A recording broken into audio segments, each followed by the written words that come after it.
5, 4, 3, 2, 1. Thunderbirds are go.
Attention. Solar Control Center to all personnel. 19 minutes to lift off. Clear launch area. Repeat. Clear launch area.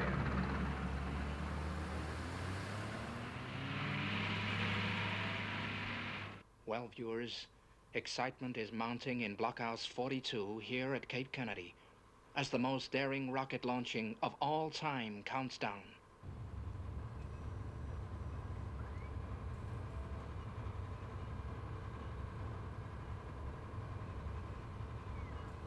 Launch site clear in 15 seconds. Start thrust checks at liftoff minus 15 minutes.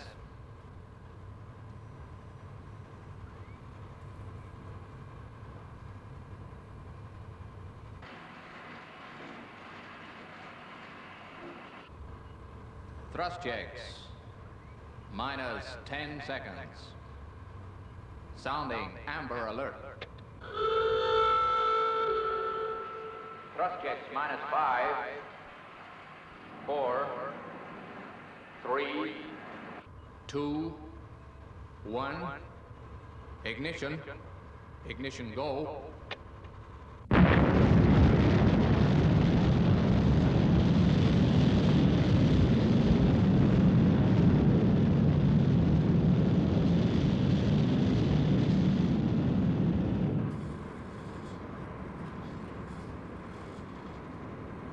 £17 million thrust and increasing. Thrust checks green. This new launch technique has been made possible, viewers, by the use of a revolutionary new fuel, the manufacturing of which is top secret. Only about 8 minutes to lift off.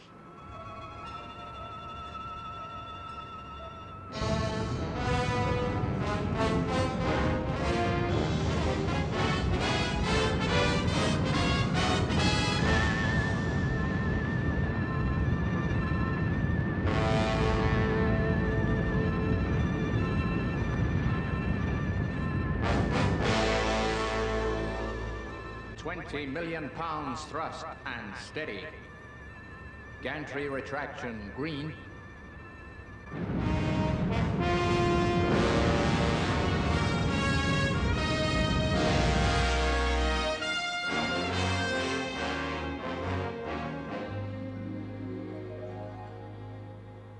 Rocket fuel from water. It hardly seems possible, Borinder.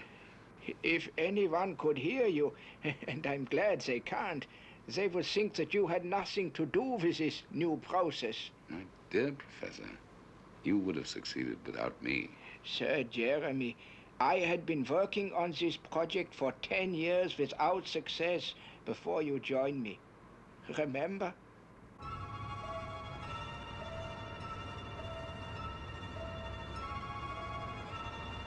1 minute, 10 seconds to liftoff.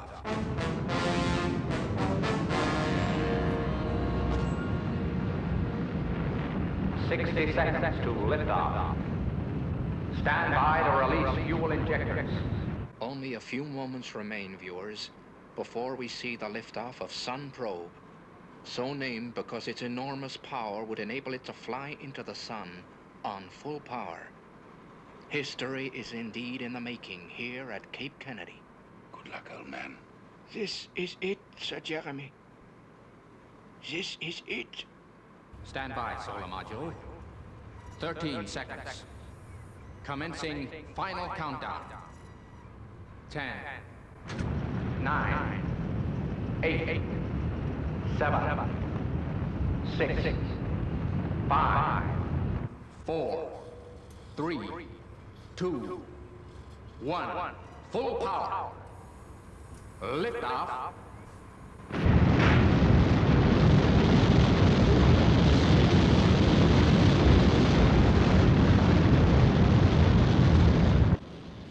Liftoff. A-OK. She looks good? She looks good, all right. It was known all along that the risk of failure on this project was at liftoff. But the liftoff was pretty. Very pretty indeed. This success could not be better timed. Coming as it does 2 days before the all-important international conference at Paris.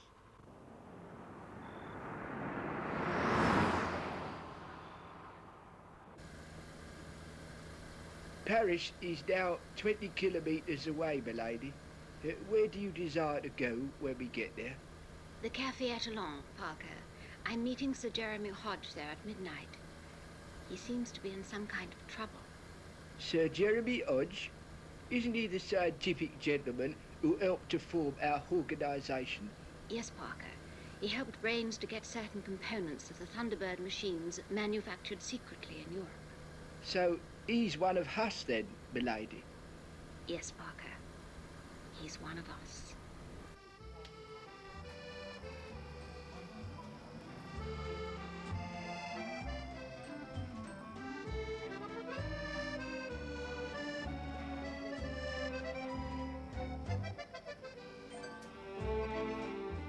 Ah, Paris in the spring. What could be more romantic? But I must say, dear lady, it's dashed decent of you to come all this way to see an old friend. I always obey the call of friendship, Sir Jeremy. Well, let's drink to that. Now, what would you like? In Paris, I always drink Perno. Very well. A Pernod for Madame and a whiskey and soda for me. Yes, monsieur.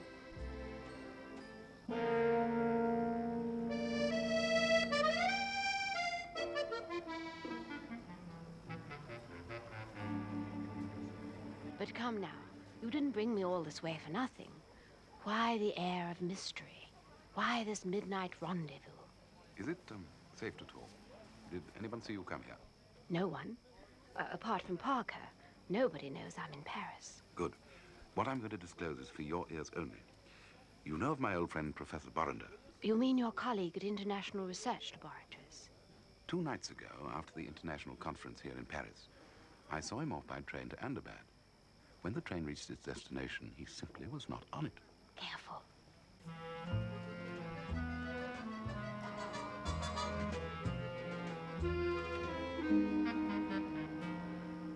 Ah, well. Down the hatch.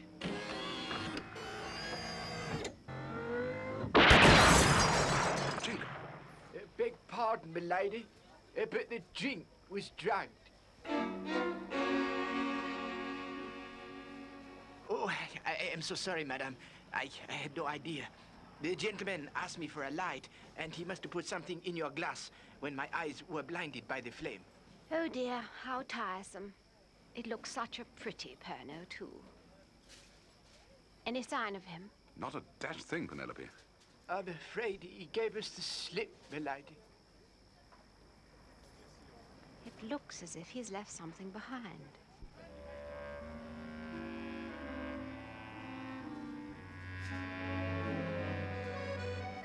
I don't think I recognize the crest. Do you, Sir Jeremy? Afraid not, old girl. But we could pop along to the Heraldic Archives and look it up. Yes, we can go in the morning. Sir Jeremy, perhaps now you would be so good as to escort me back to my hotel. You'd better tell me what this is all about.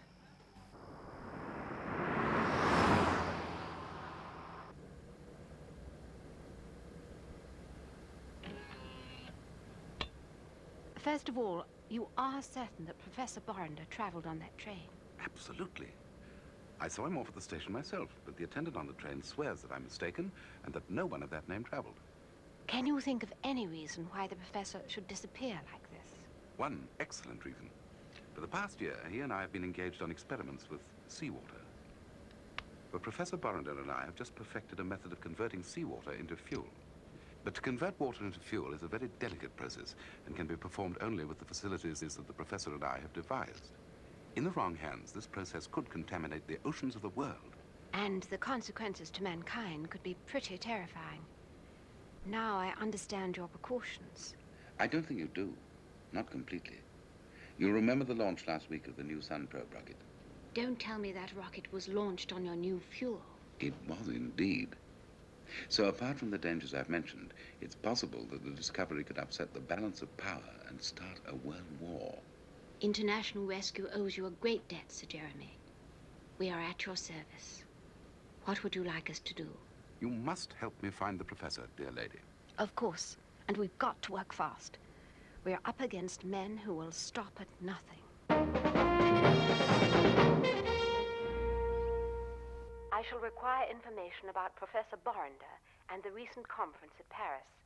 Sir Jeremy and I are taking the night train to Ahmedabad tomorrow. Think you'll need any help? Not till we get to Ahmedabad. We just want to make a few investigations on the train. We'll be playing it pretty cool. I bet you will. Okay, Penny. I'll send Virgil with Thunderbird 2 and the equipment I think you might need. He'll meet you at Ahmedabad. Very well then, Jeff. Over and out. Come in. Will you be wanting anything else tonight, milady?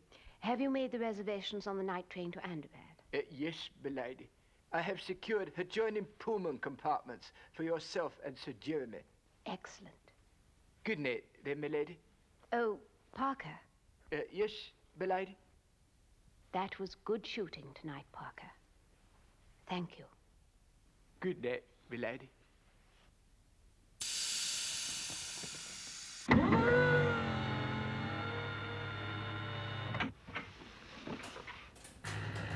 Well, Tintin, another rescue operation is underway.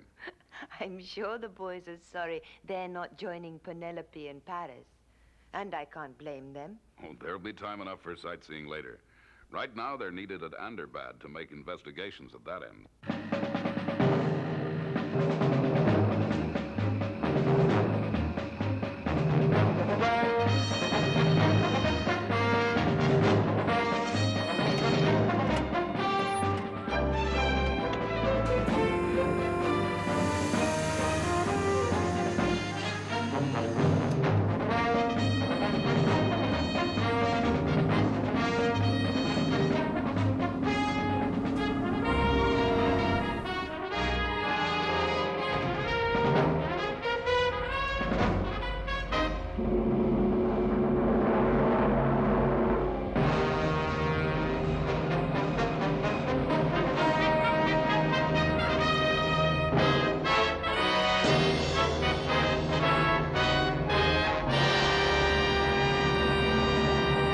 Here we go again.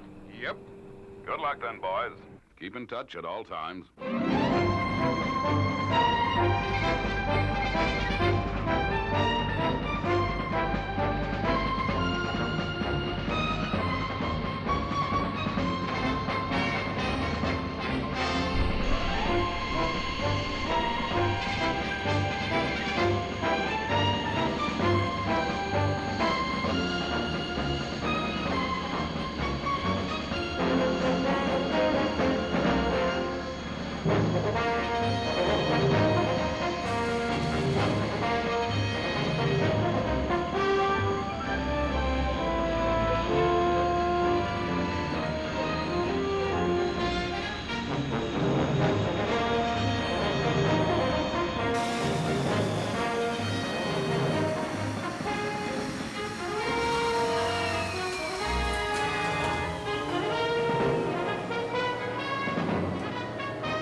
Yes, a most interesting heraldic device. Yes, I think you've come to the right place. If you go down to our lower vaults, you'll find what you're looking for. Capital. And where might they be? Down these steps, monsieur.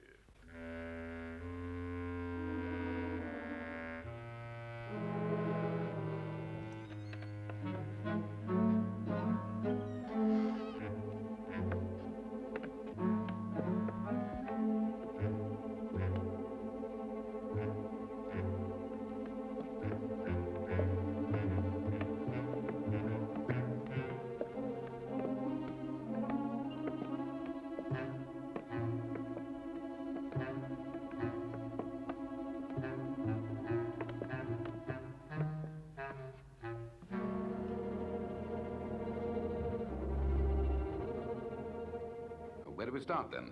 Let's try over there.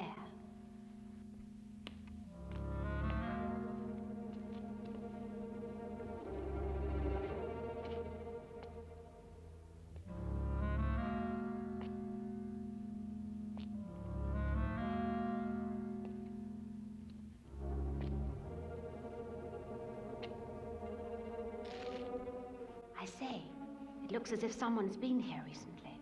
Found something? This one's had the cobwebs wiped off lately. By Jove, Penelope. I wonder if we're onto something.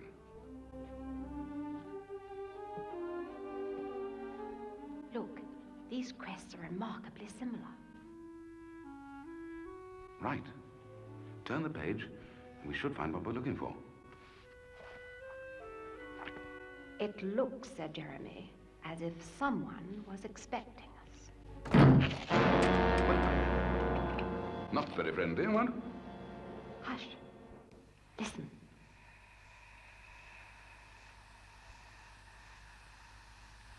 By Jove. It's gas. And not a window in the place. A very clever way of disposing of us. Well, we'll soon see about that.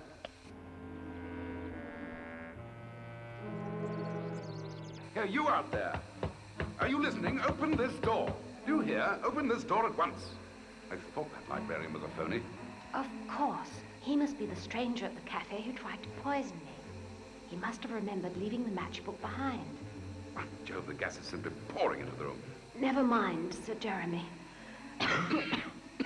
Parker will have us out of here in no time. I say, open this door at once. We're British. Come in, Parker. Come in, Parker. Can you hear me? Loud and clear. Keep a lookout for a stranger leaving the building, probably wearing a green jacket. Yes, milady. He's just leaving the building. Going in pursuit now. No, Parker. I think you better come and get us out of this dungeon first. It's no use. We're well and truly trapped.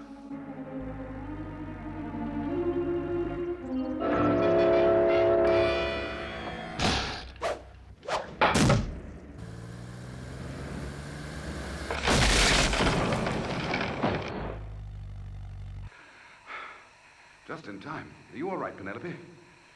Yes, perfectly. I knew Parker wouldn't let us down. Sorry to keep you waiting, milady. The next step is to get to Thunderbirds. Come, Sir Jeremy. You and I have a train to catch.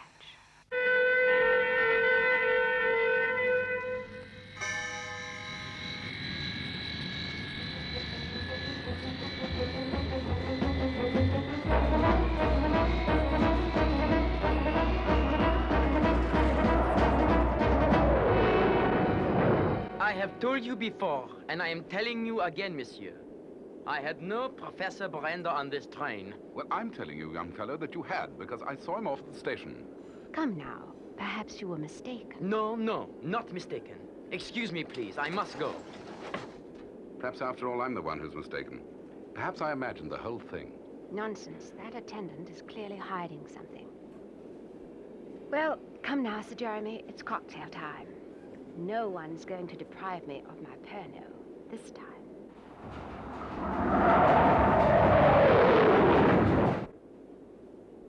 I told him nothing, Dr. Godber. Nothing. How do I know you're telling the truth? You must believe me. Those interfering fools will be sorry they ever set foot on this train. Twice in Paris they outwitted me. But I am setting a trap that not even the lovely Lady Penelope can escape from.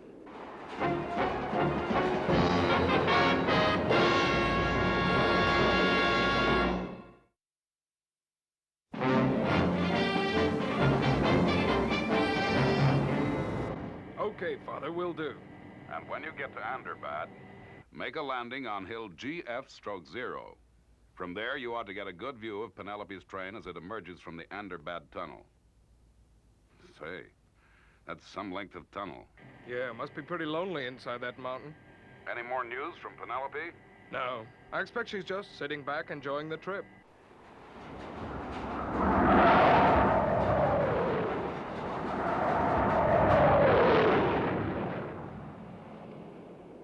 When I get back to my compartment, I'm going to have another word with that attendant. Very well, Sir Jeremy.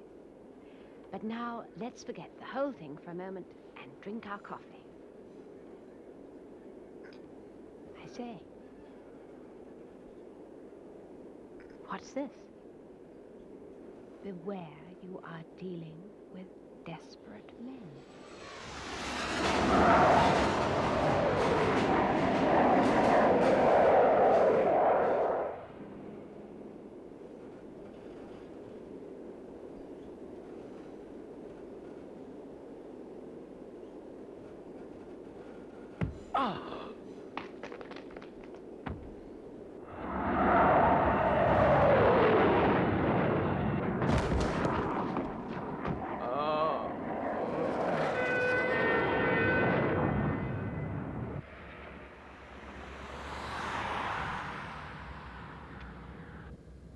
Parker, how are you progressing?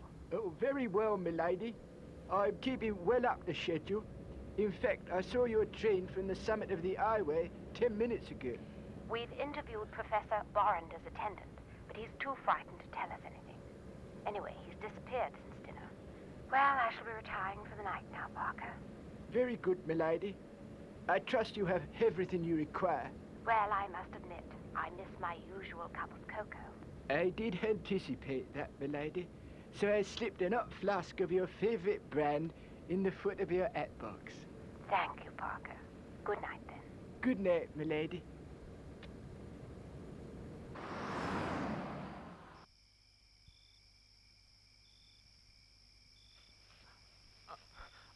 I must warn them. I must stop the train.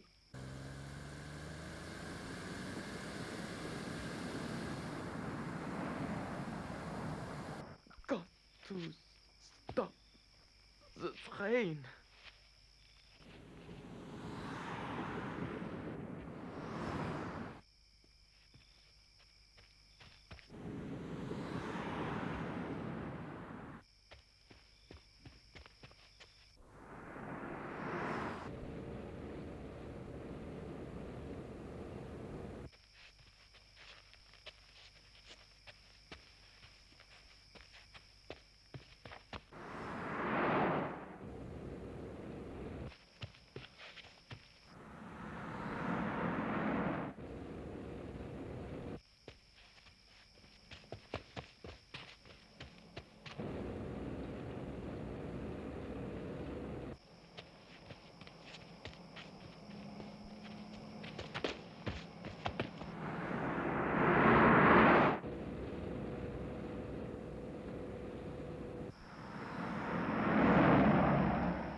in to make vertical landing, Father.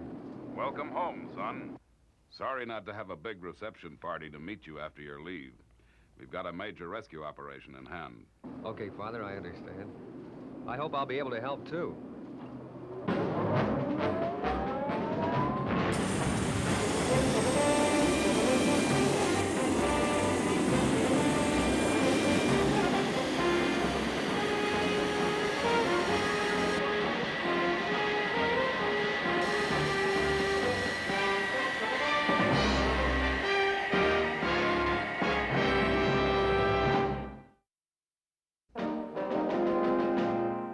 So you see, Scott, the forces of international rescue are converging on the city of Anderbad from 3 directions.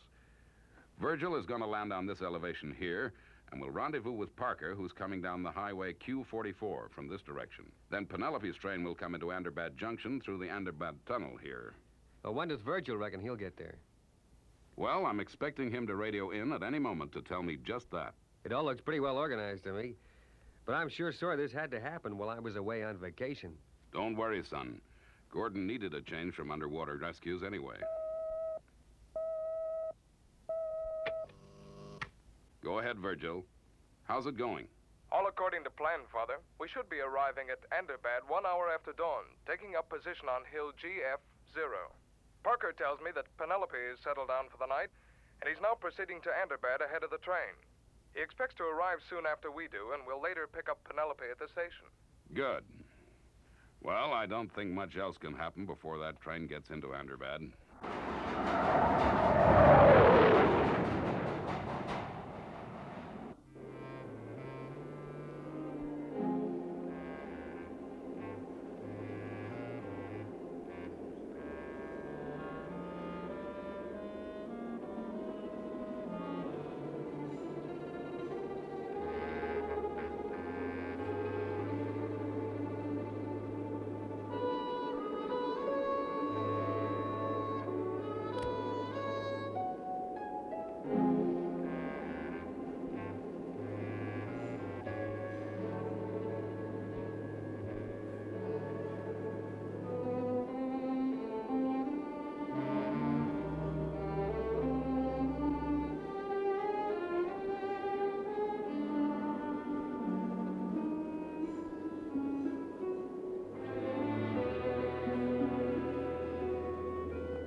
What's the matter?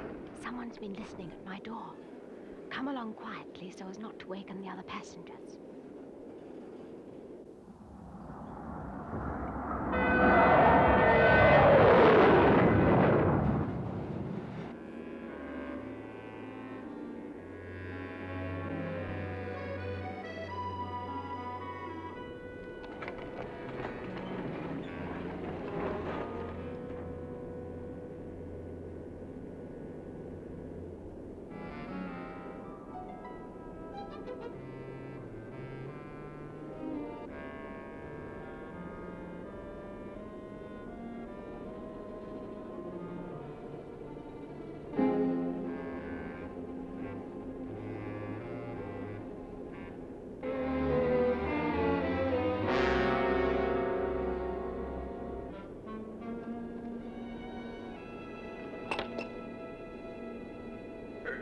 Good evening, madame.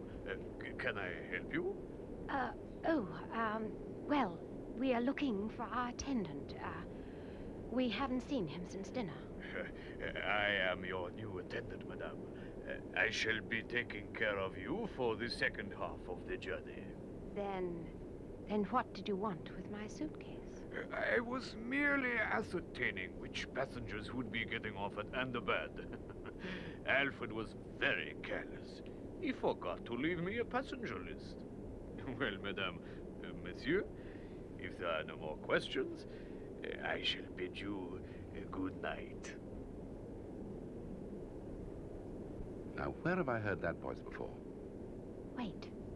I think Parker may be able to tell you. Leave your monitor switched to telecall. Sir Jeremy is going to engage this new attendant in conversation.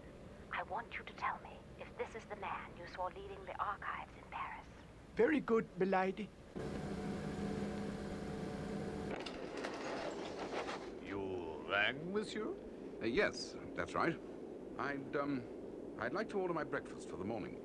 I want, orange juice, cereal with plenty of sugar, some eggs and bacon, and, some strong coffee and cream. Is that quite clear? Perfectly, monsieur. Well, That's him, milady.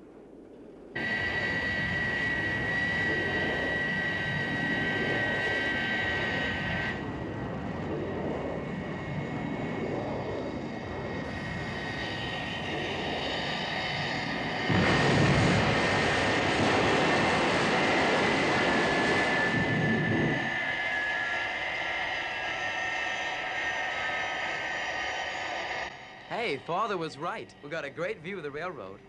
There's the end of the Thunderbird tunnel.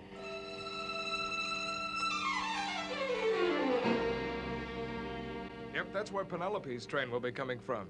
Hey, and look! Here comes Parker.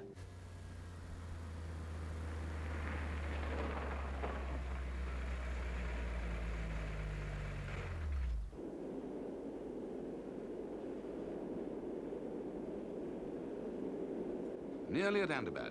We should be entering the tunnel soon.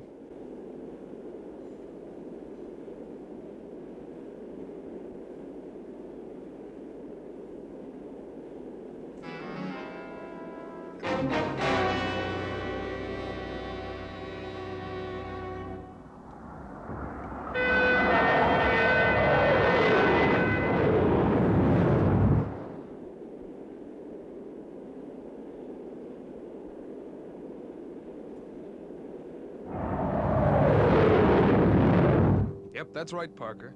The train shouldn't be long now. You better get down to the station.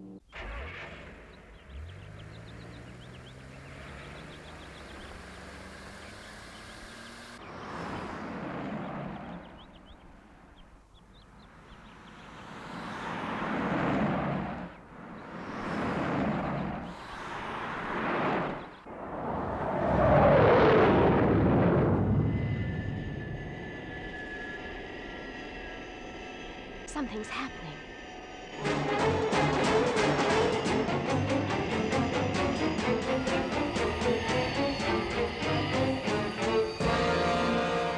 There must have been a power failure. You are right, Lady Penelope. There has indeed been a power failure. Now come with me, please. Quickly. Okay, so when do we get started? Relax, will ya? We can't do anything till Lady Penelope gets here. Parker will bring her as soon as the train gets in. Maybe that's Parker now. Lady Penelope's train is going to be late. What's happened? There's been a power failure in the Thunderbird tunnel. Yeah, I don't like the sound of that. All right, Parker, you better check exactly where that train is and then report back. Go ahead, Virgil. Father, Lady Penelope's train has had a breakdown in the middle of the Thunderbird tunnel. Right, Virgil. Better stand by with the monobrake. Yes, Father. But surely Penelope would have radioed in if there had been any trouble. Tintin, that Thunderbird tunnel goes straight under the Alpine belt. No radio waves can penetrate that far.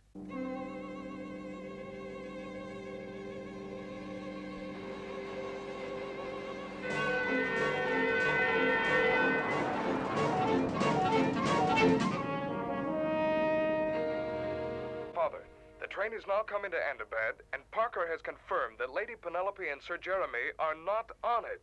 Not on it? Did he find out where the breakdown took place? Yes, 17 miles from Thunderbird. Right. You'd better go find them.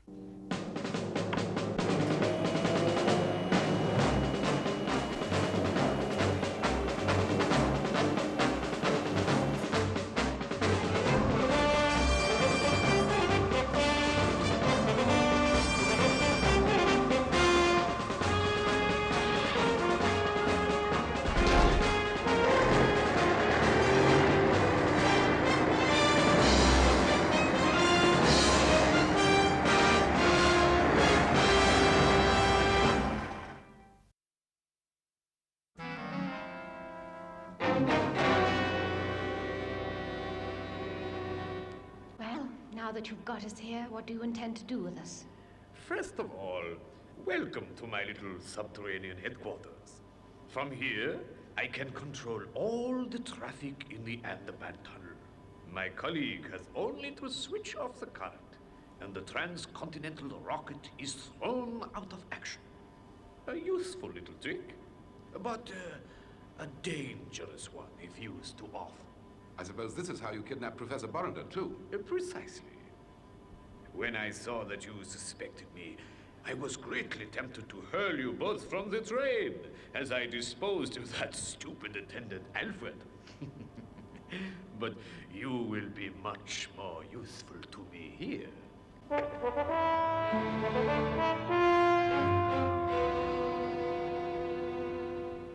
Professor Borrender, thank heaven you're safe. Sir Jeremy, how on earth did you find me? Borrender, who is this blackguard? Forgive me, Sir Jeremy. I am Dr. Godber. You no doubt have never heard of me, but I know much about you and the fascinating discovery that you have made, along with Professor Borrender. He was present at the Paris conference last week and knows about our experiments. The conversion of seawater into fuel. A brilliant achievement, gentlemen, and one which I intend to make use of. You will never get us to tell you the formula. Never. With you, I have so far failed, Professor. But I think that now I have captured the lovely Lady Penelope, I can make you and Sir Jeremy talk.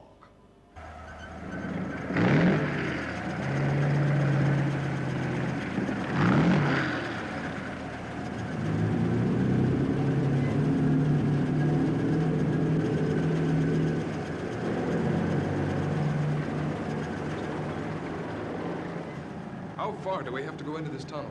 17 miles. So let's step on it. When did they say the express was due? Now relax, will ya? We've got the place to ourselves. I wish I could figure out what's happened to Penelope and Sir Jeremy. We'll find them. They can't have gone far.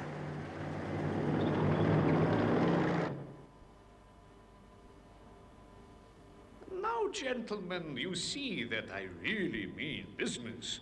Perhaps you will tell me the details of your conversion formula. Never. Even if we told you, what good would it do you? Oh, a great deal of good. It would make me the richest man in the world. All right, Roach, lower the ladder.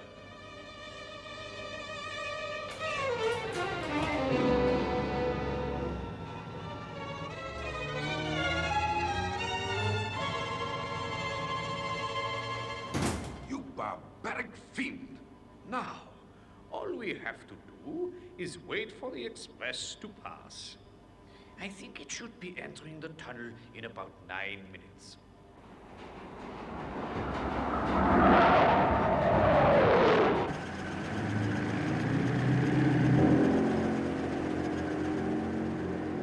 Hey, there's another one. Yeah, there seems to be a lot of these ventilation shafts. Do you think we ought to take a look in these as well? Now, let's keep going. Listen, Godber. Even if we told you our conversion formula, it would be useless to you without the equipment we've assembled in Paris. I shall worry about that later. Our experiments are still in the early stages. You heard me say this at the conference. One little mistake could pollute the waters of the sea. And subject the whole of mankind to the most appalling consequences. You're asking us to risk too much, Godber. Enough! How long now till the express train enters the tunnel? What do they mean? Pollute the waters of the sea. Answer my question! 6 minutes, Doctor.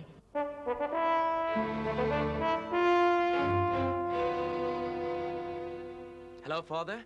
Still no sign of Virgil and Gordon. Or anyone. All right, Alan, be patient. Tell you what, Father. I'll just get onto my hover bike and mosey up that tunnel. No, Alan. You're needed where you are. We can't risk any more lives. Father, just let me fly out there in Thunderbird 1. I could be out there in a couple of hours. Yes, Scott. But the express will be there in a couple of minutes.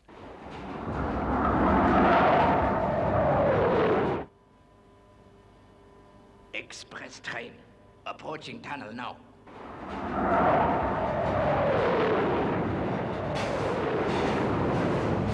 Express now in the tunnel.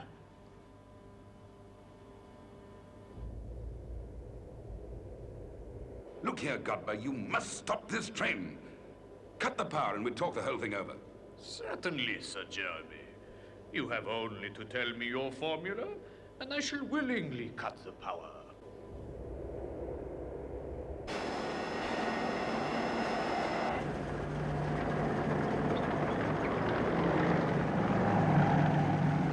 Cut the engine.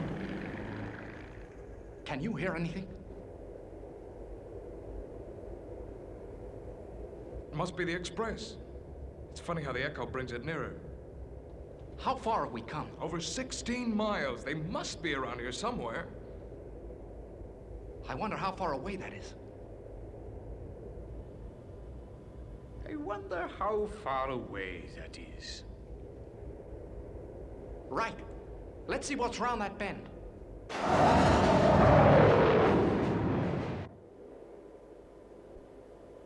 Train. Now 4 minutes away.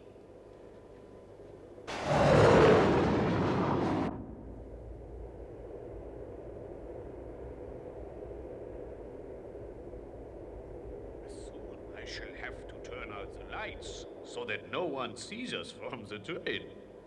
They may catch a glimpse of Lady Penelope, of course, but by then it will be too late to stop. For the last time, Godber, won't you listen to reason? The fuel conversion formula would be useless to you. Cut this poor girl down and we'll explain the whole thing to you in our laboratory in Paris. 2 minutes.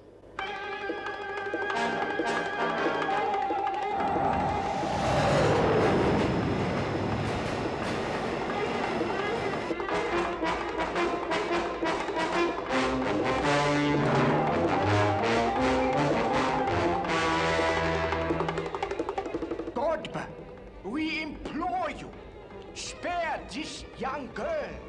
It's too late. My plan has failed. I shall have to leave Lady Penelope to her fate.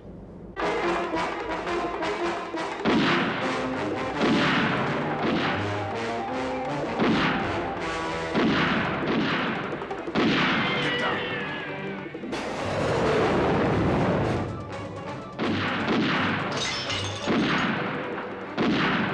Roach, stop the train. Stop the train.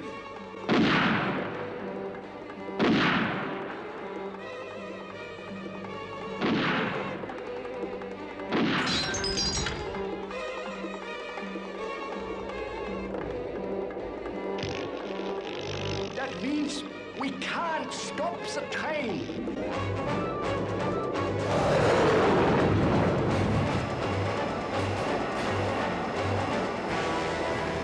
Hollander! Get up, Hollander! Get up and come over here with your back to me. Move!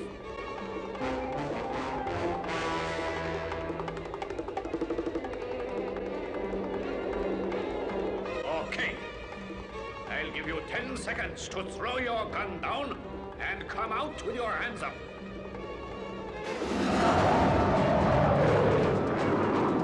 5 seconds. Throw down your gun, or the professor will be pushed in front of the express. 4, 3,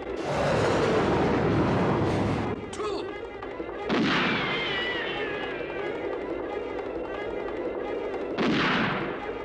Here she comes.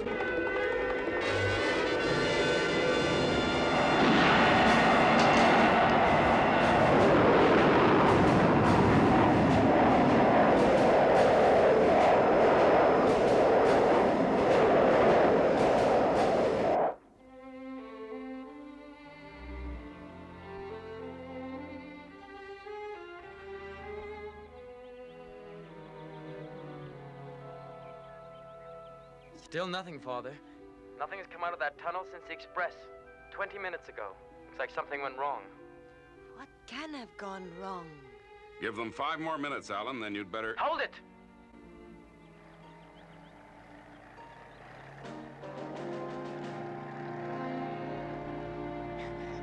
Guess I spoke too soon, Father. They're all okay.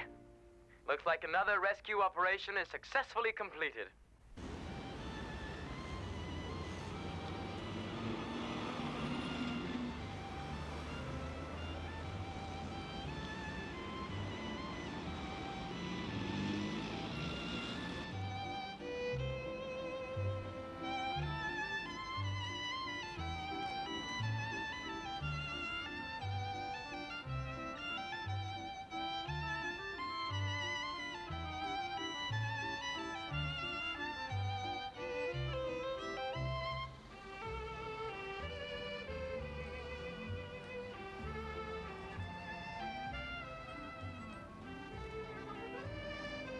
A fine thing.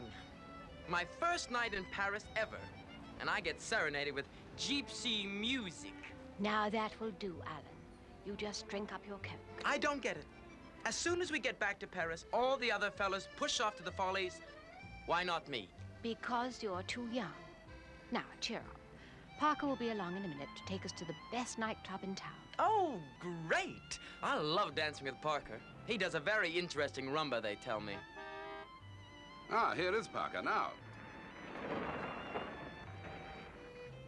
Darling, you look wonderful. Hmm? Tintin. How did you get here? Well, your father thought she deserved a vacation. Et voilà. Well, ladies, we'd better get going or we'll miss the floor show. My Penelope, old girl, you haven't touched your piano. Yes. Well, the last time I had a piano at this bar, I was just raising it to my lips. When, bang, I was off on another adventure. We'll drink up and see what happens this time.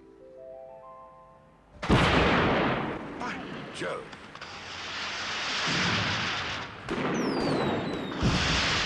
Hey, Tintin, look at that one. How beautiful. Joe, Penelope, do you see that one? I say.